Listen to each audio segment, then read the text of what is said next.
Hello crafty friends, welcome to episode 3 of 4PP&1SS, which is 4 patterned papers and 1 sticker sheet, which is all I've bought from Maggie Holmes' Heritage Collection, and the series will follow all of the layouts I make. I'm aiming for 5, but I'm pretty sure there'll be at least an extra one. This is layout number 3. So all the papers have been cut into already. I'm working with a small square photo and I want lots of pattern papers, all of the colour, the pattern, the stripes, the flowers, the everything, behind, making a really grand cluster for this little tiny photo. The tones in the photo are orangey and browny and reddy, which match brilliantly with the papers, and then I'm adding in the blue pattern paper, which just gives it a bit of contrast and a bit of a pop.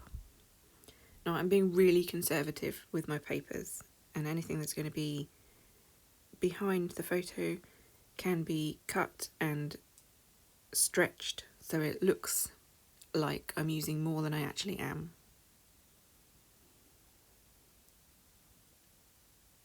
I do this when I don't only buy 4 pattern papers from a collection to stretch my papers. I guess it's just stingy. I'm a stingy scrapper. But I just don't like wasting it. And I think if you can stretch it, then why not stretch it? So, layering up, tucking in, cutting what's hidden, and layering up again, and tucking in again, cutting off what's hidden. I'm going for a slanted banner edge to some of the papers, and yes, just going to carry on layering and tucking.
So that's pretty much the main cluster. I'm going to pop that up on foam, and that will sit on the peach scalloped rectangle.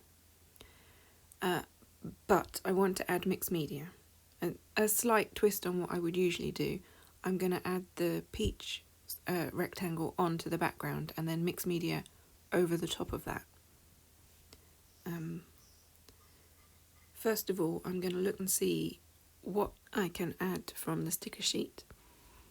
I've also pulled out some stamps which I'm hoping I can incorporate in the background somehow. Those 5 big pennant stickers, I'm really not sure how I'm going to use them yet. I'm going to try and use the house. Again, that's not it's not the sort of thing I would usually use. So it's interesting trying to use up things that you wouldn't necessarily use, trying to stretch your style to make things fit, but still have your layout look and feel like you know, your own style. So, moving on to the background, I'm going to get that peach piece of paper in place. Then I'm going to add some clear gesso. This will prep for the watercolour and all the liquid and stuff that I'm going to add on top. Adding it in my favourite way, which is just using a credit card, with the added bonus that you don't need to wash a brush afterwards. I have got a few bits of dust and feather and fluff in caught up in my gesso.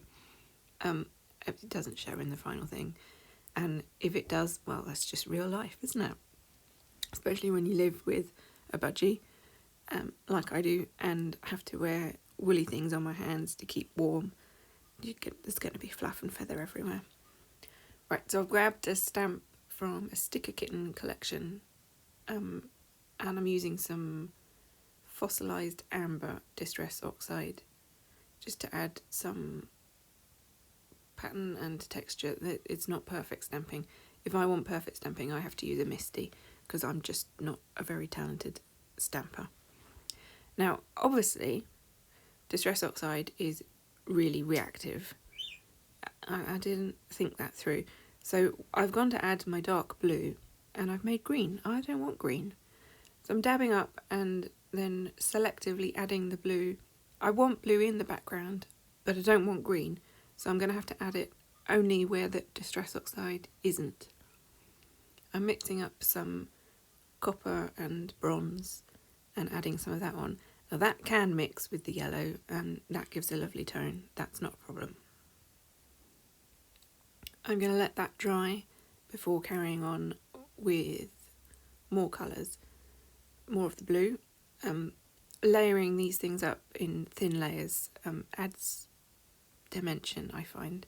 If you put just one layer down, it's a bit flat. If you can add layers on top and they dry differently and you get watermarks and darker patches and lighter patches, I like that. I'm going to add in a tiny bit of lilac.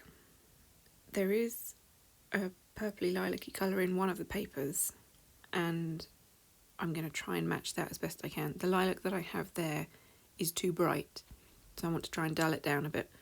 I try adding purple's opposite is yellow on the colour wheel, so try adding some of that to dull it down. I went a bit too far, so I had add a bit more lilac in to adjust to get the right tone. As you can see, I'm doing a bit of everything, splattering, a bit of brushwork, a bit of the packaging technique, just mixing and matching just to get colour down and texture and interest in the background. Nothing is perfect or exact, and that's the way I like it.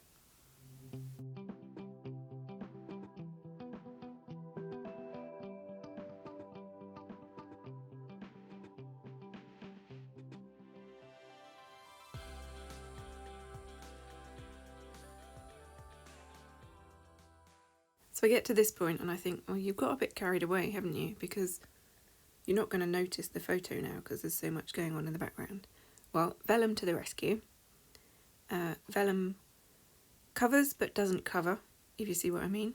It just knocks it back a bit. And I've held that in place with a tiny bit of glue and then gone to my sewing machine and gone crazy. I've used all the fancy stitches. I've done all of the coloured threads, mix and match, and just added a lot of detail. Doesn't all pick up on the camera, but you'll see it in the close-ups at the end. I'm now thinking, well, what else can I add? I'm feeling very maximalistic, not minimalistic. So I'm going to add some more stamping and heat embossing. As always with heat embossing, plenty of anti-static tool. I've got a little pouch thingy. I've got two, in fact, because I lost one, bought another one, and then found the first one. Loads of that down onto your surface to make sure that when you use the powder, it only sticks to the ink and not everywhere else as well. This embossing powder is, I think it's called rose gold. It's fairly translucent. It's not a strong opaque colour, but it's really pretty. And I'm going to cut straight to the melted powder because the footage of me embossing it was rubbish. So there we go. It's nice, it's subtle, but I think with a layout this busy you need some subtlety. I'm popping in a couple of thread nests for a little touch more mustardy yellow colour. I've only got one piece of the mustard paper. Got the mustard and the stamping in the background, and I felt like it needed one more pop. I'm going to see if I can get that house sticker. It's just not feeling right. It feels like it's standing out, taking away from the photo. So I'm going to take the white border off and see if that makes a difference, and I like it better.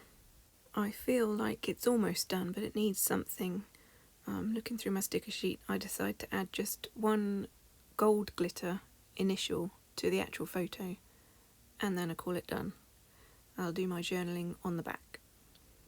So that's it. Thank you for watching. Like and subscribe and all that jazz. And I'll see you in the next one. Bye!